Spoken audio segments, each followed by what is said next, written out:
Hello दोस्तों, welcome back to my channel. मैं थोलना भाई पीके में आपका स्वागत है। तो जैसा कि आप लोग जानते हैं कि आज मैं आपको बताऊंगा केमिस्ट्री के न्यूमेरिकल। और ये न्यूमेरिकल जो आपके लेसन के हैं, आपके वैद्युत सेल वाले लेसन के सवाल हैं, जिसमें आपके बहुत ज़्यादा इंपॉर्टेंट न्यूमेरिकल हैं और इन सारे न्यूमेरिकल को आपको आना ही चाहिए। पहला ही प्रश्न है, देखो लिखा है कि CuSO4 मतलब कि कापर सल्फेट विलेन को 2 एम्पियर की धारा से 450 सेकेंड तक विद्युत अपघटित किया गया। कैथोड पर निक्षेपित कापर के द्रव्यमान की गणना कीजिए। कैथोड पर निक्षेपित कापर के द्रव्यमान की गणना कीजिए, जबकि कापर का अणु भार दिया है 63। ठीक है, कापर का अणु भार कितना दिया है? 63। तो पूरा प्रश्न आप पढ़ चुके हैं। अगर पढ़ चुके हैं तो चलो प्रश्न को शुरू करते हैं। प्रश्न आपको ज़रूर लिख लेना है, क्योंकि हर एक प्रश्न बहुत ज़्यादा इंपॉर्टेंट है और पेपर में आए हुए प्रश्न है। देखो प्रश्न में क्या लिखा है, कापर सल्फेट CuSO4। ठीक है, कापर सल्फेट के विलयन को अगर हम इसको हम तोड़ देते हैं आयनों में, तो आपको पता है दोनों तरफ से अपक्रिया हो सकती है। सी यू पे कितना चार्ज होगा? देखो CU पे जो होता है वो प्लस में 2 चार्ज होता है, और SO4 पे जो होता है वो माइनस में 2 चार्ज होता है। ये तो आपको पता ही होना चाहिए। ठीक है, तो CU टूट जाएगा +2 आयन में, और SO4 जो टूट जाएगा वो -2 आयन में। ऐसा ही क्यों होता है? देखो कोई भी यौगिक जो बनता है, देखो यहाँ पे +2 -2 कट जाएंगे तो कितना हो जाएगा आपका 0। तो कोई भी अगर यौगिक बनता है तो उस पर आवेश को अगर हम जोड़ते हैं तो 0 आना चाहिए।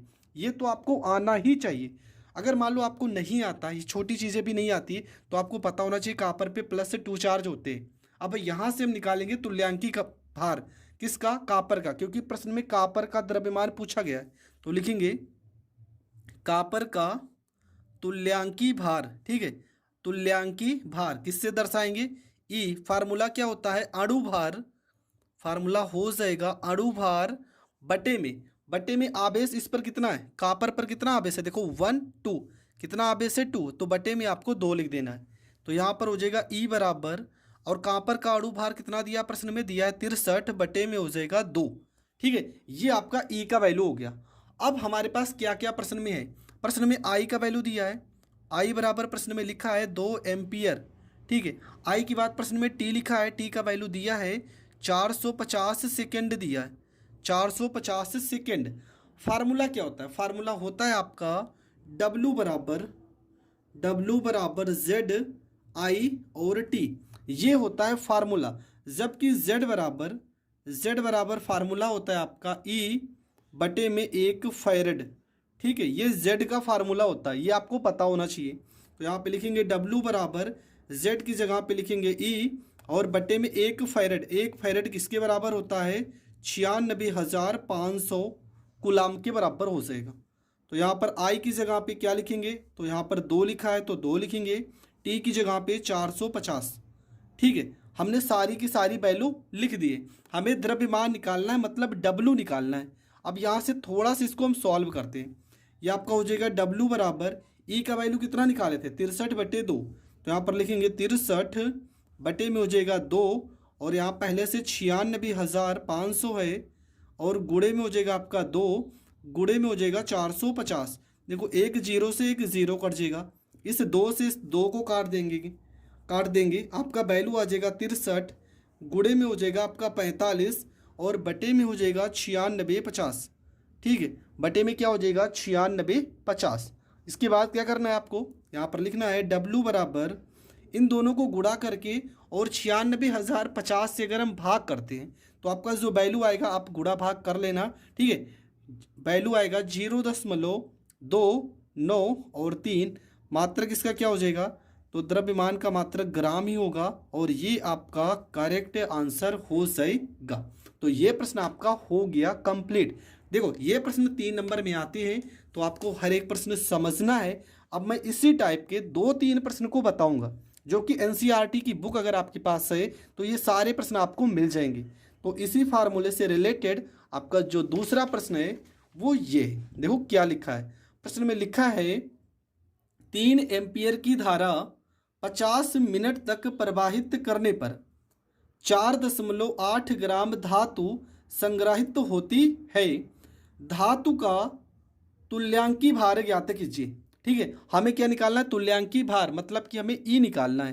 प्रश्न में आई दिया है 3 एम्पियर, 50 मिनट ये आपका टी दिया है, 4.8 ग्राम धातु ये आपका डब्लू दिया है। आपको निकालना है तुल्यांकी भार। तो देखो प्रश्न में हम समझ चुके हैं करना क्या है।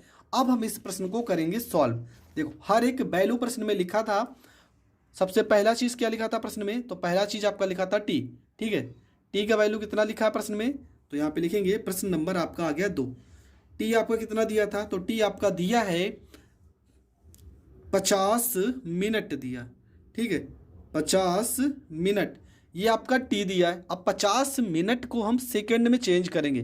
ठीक है, तो हो जाएगा आपका टी बराबर हो जाएगा 50 गुणे में हो जाएगा 60। टी बराबर हो जाएगा 6 पंछे 30, मतलब कि 3000 सेकंड। ठीक है, ये आपका टी का वैल्यू आ गया। दूसरी चीज़ आई का वैल्यू प्रश्न में आपका लिखा है 3 एम्पियर, तो ये आपका आई का वैल्यू है। जबकि डब्लू बराबर प्रश्न में लिखा है 4.8 ग्राम। ठीक है, कितना लिखा है? 4.8 ग्राम लिखा है। यहाँ पे लिखेंगे 4.8 ग्राम, ये आपका टी का वैल्यू है, डब्लू का वैल्यू है।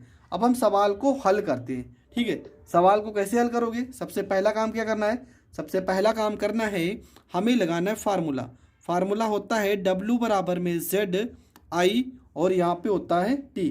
ठीक है, फार्मूला आपका हो गया। अब हम यहाँ पे हर एक वैल्यू को लिखेंगे। डब्लू का वैल्यू 4.8, जेड का वैल्यू, तो जेड बराबर फार्मूला क्या होता है? ई बटे में होता है 1 फैरेड होता है, गुणे में यहाँ पर 1 फैरेड हो जाएगा। आई का वैल्यू कितना लिखा है? तो आई का वैल्यू है 3, तो यहाँ पर 3 लिखेंगे। टी का वैल्यू कितना है? 3000, तो यहाँ पे 3000 लिखेंगे। अब देखो 1 फैरेड है ना, तो 1 फैरेड को हम क्या करेंगे? यहाँ पे इसका वैल्यू रखते, कितना होगा? 96,500। तो 4.8, 1 फैरेड इधर जाएगा, गुणा हो जाएगा 96,500 बराबर यहाँ पर ई हो गया। 3000 को 3 से गुणा करोगे तो ये आ जाएगा 9000। देखो यहाँ पर 1 0 2 0, 1 0 2 0 कट जाएगा। यहाँ पर आपका वैल्यू आ जाएगा 4.8 गुणे में हो जाएगा 965 और बटे में आपका हो जाएगा 90। ठीक है, और बराबर यहाँ पे क्या बचेगा? यहाँ पर बराबर में बचेगा ई। तो क्या करेंगे? इन दोनों को करेंगे गुणा। 4.8 में अगर हम 965 से गुणा करते हैं, ठीक है, तो यहाँ पे मैं बता दे रहा हूँ, तो ई बराबर गुणा करने पर वैल्यू आएगा 4632 आएगा। और अगर इससे हम 90 से भाग कर देते हैं, अगर इसे हम 90 से भाग करेंगे तो ई बराबर आपका जो वैल्यू आ जाएगा वो आ जाएगा 51.46। ठीक है, और ये आपका हो जाएगा करेक्ट आंसर। तो दोस्तों ये सवाल भी आपका हो गया कंप्लीट। देखो हर एक सवाल में मैंने कहा है कि जो फार्मूला मैंने बताया है अभी उसी फार्मूले के सारे सवाल हैं, तो आपको हर एक सवाल को समझना है। एक ही फार्मूला है बस, ये इतना ही फार्मूला है और इसे तो आप आसानी से याद भी कर सकते हो और जहां तक आपको याद भी हो गया होगा। अगला सवाल है प्रश्न नंबर 3। क्या लिखा है प्रश्न नंबर 3 में? तो लिखेंगे यहाँ पे प्रश्न है आपका, हाँ तो प्रश्न है आपका यहाँ पे लिखा है कि निकिल, ठीक है, और यहाँ पे NO3 का होल ट्वाइस है कि विलयन का प्लेटिनम इलेक्ट्रोडों के मध्य 5 एम्पियर की धारा 20 मिनट तक प्रयुक्त करके विद्युत अपघट्ट किया। कैथोड पर जमा हुए निकिल का द्रव्यमान कितना होगा? तो प्रश्न आप समझ चुके हैं। प्रश्न में क्या लिखा है, प्रश्न में क्या क्या दिया है। पहली चीज आपका 5 एम्पियर की धारा, मतलब आई का वैल्यू दिया है, 20 मिनट ये आपका टी का वैल्यू दिया है, निकिल का अणु भार 58.7 लिखा है। मतलब हर एक वैल्यू आपका दिया गया है। अब प्रश्न में हमें कुछ भी ढूंढना नहीं है, हर एक चीज मिल चुका है। अब प्रश्न को हम करेंगे सॉल्व। तो सबसे पहले क्या करेंगे प्रश्न में, तो यहाँ पर लिखेंगे जो वैल्यू हमें दी है उन सारी वैल्यू को लिखेंगे सबसे पहले। तो क्या क्या दिया था, तो सबसे पहले हम लिखेंगे धारा। तो धारा आपका कितना है, तो धारा है आपका, पहले यहाँ पे इसको तोड़ देते। देखो तीसरा नंबर प्रश्न है, यहाँ पे लिखा था NI, फिर लिखा है NO यहाँ पर 3 ट्वाइस। इसको अगर हम आयनों में तोड़ देंगे, देखो NI पे कितने आयन होंगे, देखो NI पे हो जाएंगे प्लस में 2 आयन, NI पे हो जाएगा प्लस में 2 आयन। और NO3, देखो NO3 को हम ऐसे लिख सकते हैं 2NO3 पे कितने आयन हो जाएंगे, माइनस आयन हो जाएंगे। तो यहाँ पे जब आयनों में तोड़ देंगे, ठीक है, तो होगा क्या, अब हमारे पास सारी चीज़ें अवेलेबल है। क्या है, सबसे पहले हम E को निकालेंगे। तुल्यांकी भार बराबर क्या हो जाएगा, अणु भार। तो अणु भार प्रश्न में लिखा था कितना, निकिल का अणु भार है 58.7 और बटे में कितने चार्ज है, +2 ना, तो बटे में आपको 2 कर देना है। बस इतना तो आपको कर ही देना है। उसके बाद आपका क्या है, आई का वैल्यू कितना दिया प्रश्न में, तो आई का वैल्यू दिया था आपका 5 एम्पियर। ठीक है, प्रश्न में आपका आई का वैल्यू 5 एम्पियर है, तो यहाँ पे 5 एम्पियर लिखेंगे।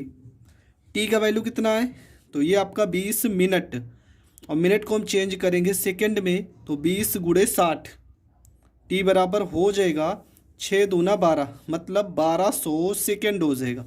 ठीक है, इसके बाद अब सारी वैल्यू आप लिख चुकी हैं, अब आप लगाएंगे फार्मूला। तो फार्मूला क्या है इसका, फार्मूला है आपका W बराबर में Z I और यहाँ पे T। तो W ही हमें निकालना है, तो हो जाएगा W, Z की जगह पे क्या हो जाएगा E बटे में 1 फैरेड, और यहाँ पे I और यहाँ पे T। तो हो जाएगा W बराबर E की जगह पे वैल्यू उठा के रखेंगे, तो वैल्यू कितना दिया है 58.7। ठीक है, उसके बाद 1 फैरेड का वैल्यू कितना है 96,500 गुणे में I का वैल्यू 5 एम्पियर, और T की जगह पे आपको रखना है 1200। अब यहाँ पे 1020 कट जाएगा, मतलब W बराबर हो जाएगा 58.7 और बटे में आपका हो जाएगा 965 हो जाएगा। अब यहाँ पर हम इसको करेंगे भाग, और जब इसको भाग करेंगे तो यहाँ पे देखेंगे एक वैल्यू छूट रहा है। ई का वैल्यू आपका क्या 58.7 और बटे में 2 भी तो है, तो यहाँ 2 भी आपका रहेगा साथ में, 965 गुणे 2 हो जाएगा। और जब इसको आप भाग करोगे तो आपका वैल्यू जो आएगा वो आ जाएगा, तो यहाँ पे 58.7 हो गया, गुणे में अभी भी देखो 12 पंचे 60, गुणे में आपका 60 भी रहेगा, 58.7 गुणे 12 पंचे 60 और बटे में 2 गुणे 965। तो जब भाग कर देंगे तो आपका जो वैल्यू निकल के आएगा वो निकल के आएगा 1.825, 1.825 और मात्रक हो जाएगा ग्राम, और ये आपका हो जाएगा करेक्ट आंसर। तो ये आपका प्रश्न नंबर 3 भी कंप्लीट हो गया। अब इस टाइप के 2 सवाल और बचे हैं, उनको भी सॉल्व करते हैं। तो अगला जो प्रश्न है प्रश्न नंबर 4, गलित CaCl2। ठीक है, गलित CaCl2 से 20 ग्राम कैल्शियम प्राप्त करने में कितने फैराडे विद्युत आवेशों की आवश्यकता पड़ेगी। तो इसमें क्या करते हैं, देखो गलित CaCl2 20 ग्राम, मतलब W का वैल्यू दिया है और कैल्शियम का अणु भार भी आपका 40 दिया है। आपसे आवेश पूछा है, मतलब क्यों पूछा है, तो प्रश्न आप लिख लीजिएगा। और प्रश्न अगर आप लिखिए तो अब चलो इस प्रश्न को करते हैं सॉल्व। तो सबसे पहला काम आपको क्या करना है, सबसे पहला काम इसको हम आवेश को तोड़ देते हैं, मतलब यौगिक आपका क्या है, तो ये आपका CaCl2। ठीक है, ये प्रश्न नंबर 4 है, इसको हम तोड़ देते हैं तो ये टूटेगा किसमें, Ca पे +2 चार्ज हो जाएगा और 2Cl पे माइनस चार्ज हो जाएगा। अब देखो होगा क्या, यहाँ पे सबसे पहले चीज़ हम E निकालते हैं, तो E बराबर क्या हो जाएगा A बटे में कितने आवेश हैं 2, तो बटे में 2 हो जाएगा। A का वैल्यू दिया 40 बटे में 2, काट देंगे तो आ जाएगा 20। E मतलब ये किसका अणु भार है, तो यहाँ पे लिखेंगे कैल्शियम का, तुल्यांकी भार है। ठीक है, कैल्शियम का तुल्यांकी भार आ गया 20 आ गया। अब इसके बाद क्या करेंगे, W का वैल्यू कितना लिखा है, तो ये आपका लिखा है 20 ग्राम। ठीक है, कितना है 20 ग्राम है, और हमें Q का वैल्यू निकालना है, Q का वैल्यू निकालना है। तो आते हैं फार्मूले पे, फार्मूला हो जाएगा आपका W बराबर में ZI और यहाँ पे T। W बराबर Z का वैल्यू हो जाएगा E और बटे में हो जाएगा 1 फैरेड, और IT, देखो IT एक फार्मूला आपने पढ़ा है Q बराबर I × T होता है, तो तो आई टी की जगह पे हम क्या रखेंगे, क्यू। और सवाल में हमें क्यू ही निकालना है, तो डब्लू की जगह क्या रखेंगे, 20 रखेंगे। ई की जगह पे क्या वैल्यू आया, 20 आया, तो यहाँ पे 20 रखेंगे। एक फैरेड का वैल्यू कितना होता है, 96,500, और यहाँ पर हो जाएगा गुणे भी क्यू। देखो ये 20 से ये 20 कट जाएगा एक बार में, बचा के यहाँ पे बचा आपका क्यू, तो यहाँ पर क्यू लिखेंगे, इसको इधर गुणा करेंगे, हो जाएगा 96,500, और आवेश का मात्रक हो जाएगा कूलाम। तो ये कितना सरल सवाल है, और यही आपका हो जाएगा करेक्ट आंसर। तो ये प्रश्न भी आपका हो गया कंप्लीट। बढ़ते हैं अगले प्रश्न की ओर। देखो अगला जो प्रश्न है क्या लिखा है, लिखा प्रश्न में गलित Al2O3, गलित Al2O3 में O3 से 40 ग्राम एल्यूमिनियम प्राप्त करने में कितने फैराडे आवेश की आवश्यकता होगी। गलित Al2O3 में 40 ग्राम एल्यूमिनियम प्राप्त करने के लिए कितने फैराडे आवेश की आवश्यकता होगी, जबकि एल्यूमिनियम का अणु भार दिया है 27। तो पूरा प्रश्न आप पढ़ चुके हैं और लिख भी चुके होंगे। तो अब इसको कैसे सॉल्व करेंगे, सबसे पहली चीज़ हमारे पास क्या क्या वैल्यू पता है उसको लिखेंगे। तो ये आपका प्रश्न नंबर 5। तो प्रश्न में आपके पास क्या लिखा है, लिखा Al2O3। अगर इसको हम तोड़ देते हैं आवेश पे, तो आपको पता है एल्यूमिनियम पे +3 चार्ज होता है, +3 चार्ज होगा एल्यूमिनियम पे, ये तो आपको पता होना चाहिए। और प्लस में ऑक्सीजन पे होता है -2 चार्ज, O पे होता है -2 चार्ज। तो एल्यूमिनियम कितने, 2, तो यहाँ पे 2 से गुणा कर देते हैं। ऑक्सीजन पे कितना, 3 लोग हैं ना, तो यहाँ पे 3 से गुणा कर देते हैं। जबकि हमें ये सब करने का ज़रूरत ही नहीं। अगर आपको पता है कि एल्यूमिनियम पे +3 चार्ज होते हैं, तो आप ये लाइन लिखो या ना लिखो, उससे कोई मतलब नहीं। हम क्या करेंगे, यहाँ पर लिखेंगे E बराबर क्या हो जाएगा, A, और बटे में कितने आवेश हैं, 3, तो यहाँ पर 3 हो जाएगा। A का वैल्यू कितना, तो एल्यूमिनियम का अणुभार होता है 27, और बटे में आपका हो जाएगा 3, 3 से 27 को काट देंगे तो ये आपका हो जाएगा 9।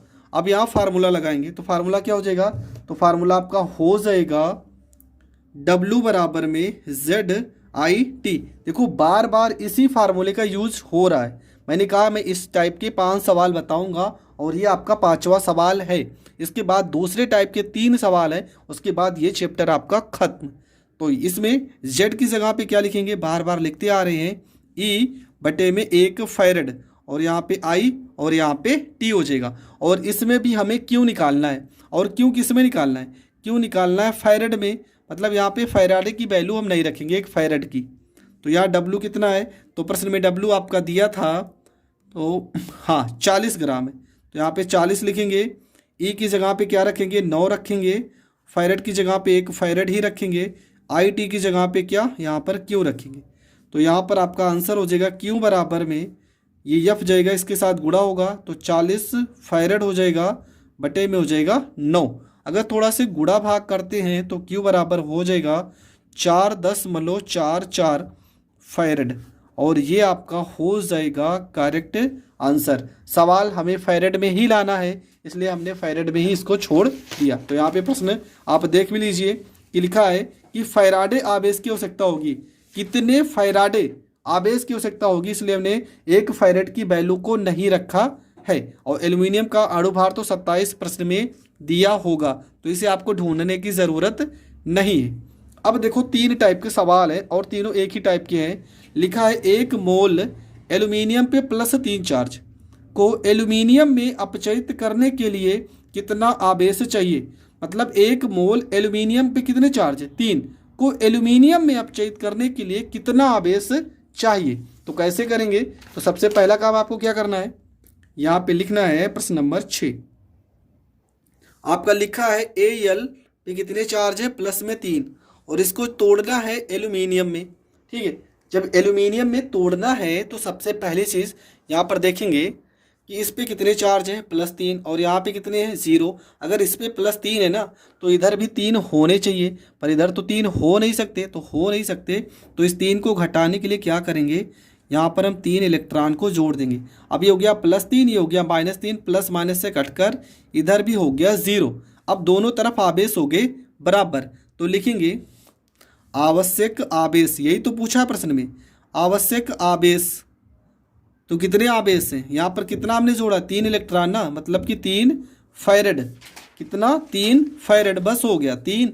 और फैरेड की वैल्यू कितना होती है 96,500। गुणा करेंगे 3 जुड़े हम 0 0, 3 पचे 15, छक्का 18, 1 19। और उसके बाद तो 3 पचे 15, 3 छक्का 18, 1 19, 9 त्रिका 27, 1 हो जाएगा 28। इसको आप लिख सकते हो 2.89 गुणे 10 की पावर कितना 1 2 3 4 5। ठीक है, ये हो जाएगा आपका आंसर। मात्रक जरूर लिख देना, कूलाम। ठीक है, तो ये आपका हो गया प्रश्न नंबर 6। बस आपको इतना ही करना है, 1 नंबर का सवाल। इसके बाद अगला सवाल है, क्या लिखा सवाल में, लिखा है कि 1 मोल Cu पे +2 चार्ज है ना में कॉपर में अपचयित करने के लिए कितना आवेश चाहिए। मतलब +2 से हमें कॉपर में जाना है, तो अपचयित करने के लिए कितना आवेश चाहिए। तो कैसे करेंगे, तो यहाँ पर लिखेंगे Cu पे कितना है, प्रश्न नंबर 7। Cu पे +2 चार्ज है और हमें करना है इसे Cu, तो +2 है ना, तो यहाँ पे 2 इलेक्ट्रॉन जोड़ देंगे, तो इधर भी 0 हो गया, इधर भी 0 हो गया।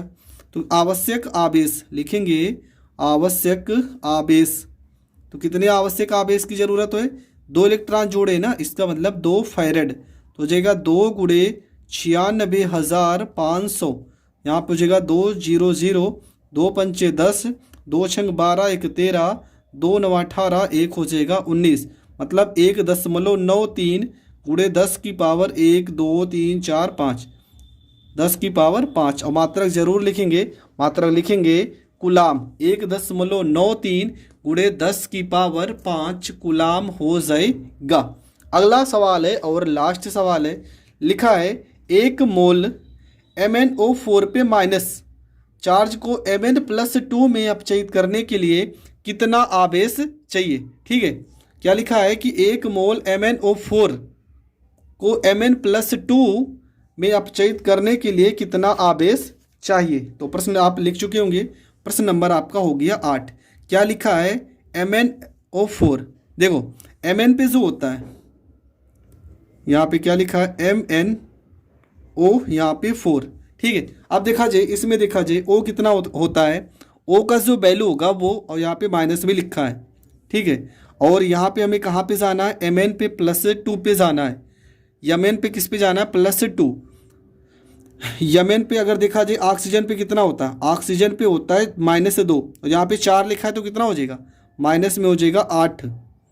अगर -8 है तो Mn पे कितने होने चाहिए, Mn पे कितने होने चाहिए, Mn पे होने चाहिए प्लस, ये -8 है तो ये +8 होना चाहिए। ठीक है, Mn पे कितना होना चाहिए, +8। और यहाँ पे कितना दिया है, प्लस में 2 तो पहले से दिया है। ठीक है, 2 तो पहले से ही दिया है। उसके बाद हम क्या करेंगे, अगर देखा जाए, मैं सीधा बता रहा हूँ। ठीक है, Mn पे जो चार्ज होते हैं वो होते हैं +5 इलेक्ट्रॉन होते हैं। Mn पे जो चार्ज होते हैं वो +5 होते हैं। बस आपको सीधा सा लिखना है आवश्यक आवेश, आवश्यक आवेश लिखना है, और सीधा आपको लिखना है 5 यहाँ पे फैरेड, मतलब 5 गुणे 96,500। आप गुणा करोगे इस वैल्यू को तो आएगा 482, और यहाँ पे 500, मतलब हो जाएगा 4.82 गुणे 10 की पावर 4.82 गुणे 10 की पावर यहाँ पे 5, और ये हो जाएगा आपका कुलाम, और ये आपका हो जाएगा करेक्ट आंसर।